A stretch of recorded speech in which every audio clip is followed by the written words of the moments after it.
save us.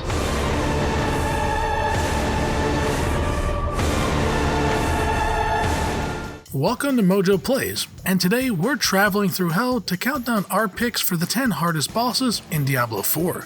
While there are some bosses that are complete pushovers, I'm looking at you, Brawl. Some are a pain and will truly test your skills. For this list, we'll be looking at bosses that gave us hell, whether it be from difficult abilities to dodge or just pure power.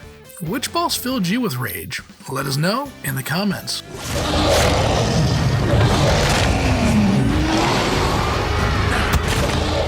Before we continue, we publish content all week long, so be sure to subscribe to our channel and ring the bell to be notified about our latest videos. Blood Bishop.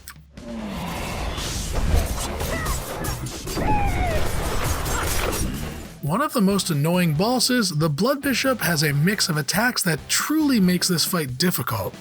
The Blood Bishop has powerful spirit projectiles that are rather easy to dodge, but if they hit you, you'll feel it. Not only will you have to dodge those projectiles, but the Blood Bishop also lays down blood clot mines that you'll have to focus on, and if they pop, they'll explode for high damage. Both those attacks are nothing compared to the Bloodsucker.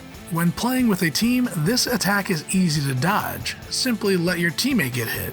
But when alone, the Blood Bishop only has eyes for you. Bloodsucker will have the Blood Bishop grabbing you and sucking the life force from you for a short time.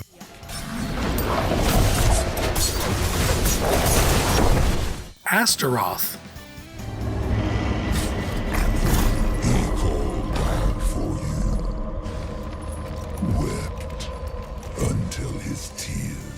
Fighting Astaroth was so much fun as we were always on the move, keeping up with him and his Cerberus-like demon dogs.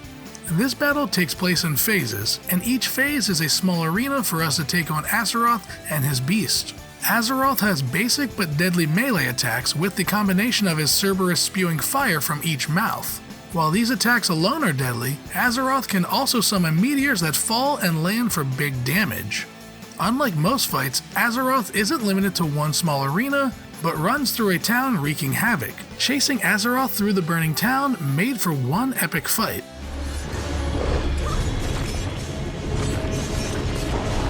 Andariel, Maiden of Anguish.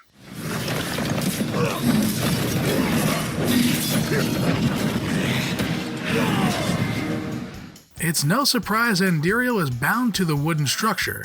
This fight is broken up into two phases, the first being while Andariel is bound to the structure, the second being when she breaks free from it.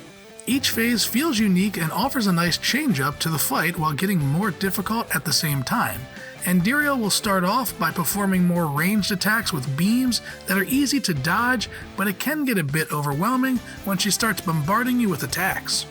The second phase has Andariel breaking free from her shackles, and she's now much faster and more aggressive. She will now use melee attacks and chain attacks that will bring you in for closer strikes. While the first phase seems like a walk in the park, once Andariel breaks free, the true challenge begins.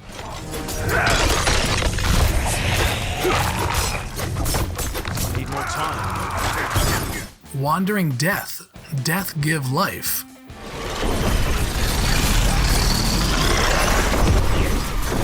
World bosses are some of the hardest in the game. Any boss that takes the whole lobby to kill is hard in my books. Wandering Death lives up to its name, as each attack can cause death. Wandering Death can cause some real damage with their slash attack and arm slams. To go along with melee attacks, some attacks will leave corruption that moves around the arena. By far the deadliest has to be the Wandering Death's beam attack. This will instantly kill anyone it touches. All in all, Wandering Death is the easiest world boss, but even the easiest world boss is still difficult.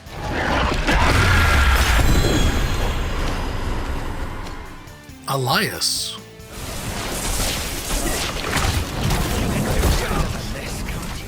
Elias is Lilith's right-hand man, so of course he's hard. For starters, Elias doesn't fight fair, he creates minions that we also have to worry about on top of his powerful attacks. Powerful homing attacks combined with ones that cover the ground make for a real challenge.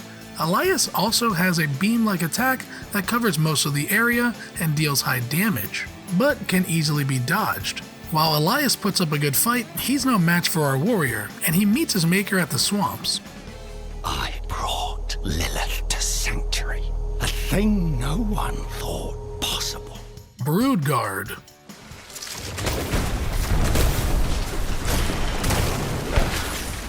I hope you're not scared of spiders, because this one's big and dangerous. Broodguard is an optional boss that puts up a real challenge. Broodguard is pretty much a buffed up spider enemy, sharing the same attacks but with much more damage and speed. Broodguard can summon spider minions that will fight alongside it and fill the arena with webs. Filling the arena with spider webs is annoying enough, but also throwing poison into the mix will have you stuck while taking damage over time. Make sure you have all your potions when you're fighting this spider. You'll need them.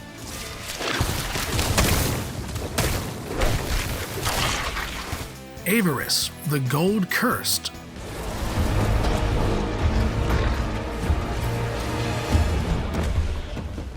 Risk and Reward is the name of this boss, a dangerous world boss that if you defeat them will grant you gold and loot. Avarice has basic melee attacks that they perform with their mace, and while they deal a good bit of damage, these attacks do not compare to the next two. Avarice's Gold Vomit attack acts like poison does. If you stand in it, you'll take damage over time, and boy does it hurt.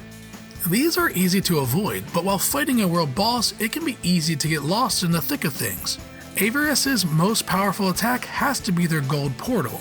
This attack has Avarice going through a portal, only to come out the other side and lay down some serious damage.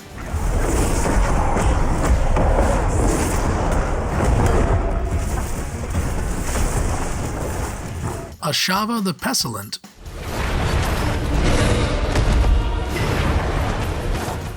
The final world boss, Ashava takes up a lot of the battle arena and deals quick and powerful melee attacks. Ashava likes to fight up close and personal, so be on the lookout for their bite and smash attacks, which happen quickly and deal high damage. If you're playing a ranged class or just want to run away, that may be difficult as well. Ashava has a leap attack that will get anyone trying to flee and bring them back into the fight. With Ashava being the powerhouse that likes to bring the fight to you, it's no surprise that they have a powerful melee attack that does damage in 360 degrees. Ashava likes to fight, and all their abilities help bring everyone into their range. Luckily, we don't have to take them on alone.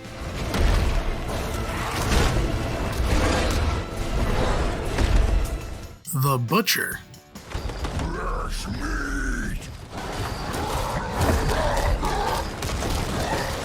With a name like the Butcher, you have to be terrifying.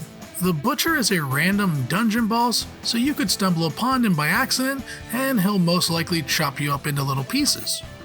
There's nothing special about the Butcher. He has basic attacks that are buffed for high damage output. What makes him so hard is he's relentless. No matter what you throw at the Butcher, he just keeps coming. His powerful attacks combined with his charge attack means no one's safe and no one can run. This guy is so hard that he caused close to 2% of all deaths in Diablo IV. He's turning everyone into chopped liver. Uber Lilith.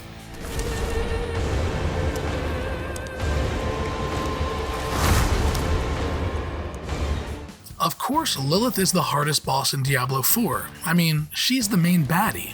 While the first encounter with Lilith is hard enough, Uber Lilith is that boss fight, but cranked to 1000.